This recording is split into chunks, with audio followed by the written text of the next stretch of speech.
Women make only about 78 cents for every dollar men make. The gap only widens if you are a woman holding a college degree. Surprisingly, women with a bachelor's degree make only about 74 cents for every dollar men make. That's a whopping 32% higher than what women make. And with higher the education, higher the income gap. Can you believe it? Median earnings of a graduate man is about $81,000, whereas the median earnings of a college graduate woman is about $60,000. $21,000 difference just because she is a woman? Doesn't seem very fair. What's worse is that earlier in a woman's career, the income gap is narrower. The difference is only about 10% when a woman starts the career, but it only widens as she gets more experience, and it peaks between the age of 50 to 54. Statistics proves that it is also harder for a woman to become promoted to a manager or executive position. That's right, men have 1.3 times more likelihood of just getting promoted. These numbers are at a very high level, yet it is only touching the surface of the problem. Let's dive deeper to understand the differences in wages by occupation. The biggest gaps are noticed in executive roles, financial analysts, lawyers, sales agents, and doctors. In all of these fields, the income difference is in the range of 23 to 32%. The smallest gaps are noticed for jobs such as teachers, social workers, and industrial engineers. And what about across states?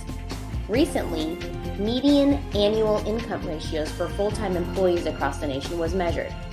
It was noticed that the state with the largest income gap was Louisiana, which had a gender pay ratio of 69%.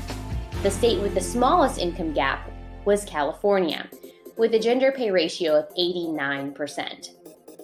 The gender gap is predicted to be the result of many factors, including occupational segregation, bias against working mothers, especially mothers who need to take time off for maternity leave, and direct pay discrimination. But let's look back historically at why this may be.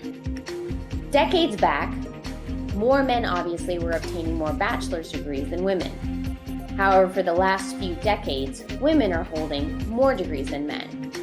The influx in recent decades of college-educated women has driven their numbers to record levels. In contrast to this rising educational statistic, however, almost 60% of the full-time workforce are still, you got it, men. What some understand from the statistic is that women are more educated, but men have the most number of jobs, and in the end, men make more money. Now let's transition to another cringeworthy subject matter. To make things worse, women hold nearly 2/3 of the outstanding student debt in the United States, which is almost $929 billion as of early 2019. Debt can certainly ruin the beginnings of a person's career, as people often choose smaller roles and less ideal jobs coming out of school because they are desperate to start earning money and start paying back piling debt.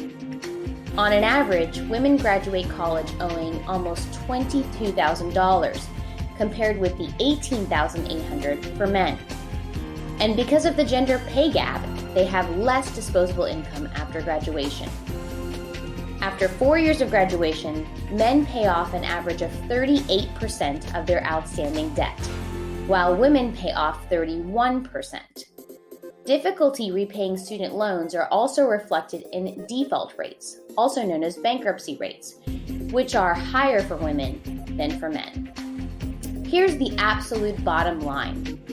Many women will begin their careers earning less and owing more than their male counterparts, and that sets them up just for a plain lifetime of economic insecurity. This contributes to the fact that women take more time and face ultimately greater difficulty than men do paying off their debt.